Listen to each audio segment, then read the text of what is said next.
It was a pale blue envelope, the kind used for sympathy cards or baby showers. It was tucked between a Tupperware of her lamb biryani and a folded napkin, like it was something casual, something you just slide in, along with leftovers. From Amara, Darian said, setting the container on the counter. She insisted I bring you some. She's been warming up to you, I think. I smiled, not suspecting a thing. I waited until he left for work and opened the envelope at the kitchen table, tea still steeping, my breath slow and content, and then everything changed. It wasn't cruel. That's what made it worse. It was gentle, considered, written in looping maternal handwriting that betrayed zero spite. Dear Lyra, it began, this letter isn't easy, and I can only hope you'll read it with the love I've tried to write it with. She told me I was good, smart, that she could see how much I loved her son.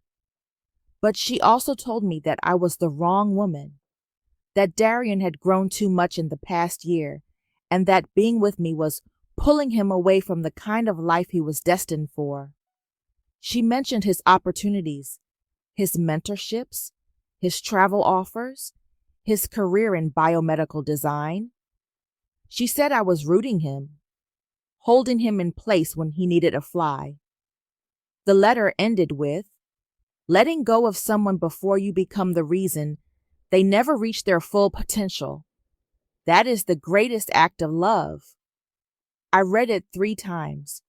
By the 4th, my tea had gone cold. Darian and I had been together for 16 months. We met in line at a bookstore. He offered to pay for my copy of The Bell Jar because I was 20 cents short and refused to use my card.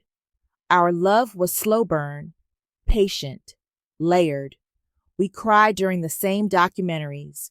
We made every kind of pasta from scratch during lockdown.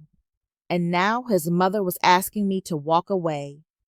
Not because I'd hurt him, but because she thought I might be in the way. I kept it from him for 2 days. Not because I was protecting her, but because I didn't know what it meant yet.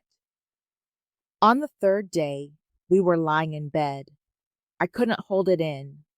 I need to show you something, I said.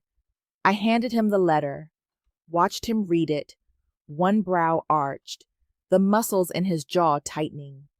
When he finished, he didn't speak right away, just sat on the edge of the bed, holding the letter in one hand like it had weight. I'm sorry, he finally said. I didn't know she'd do that. Do you agree with her?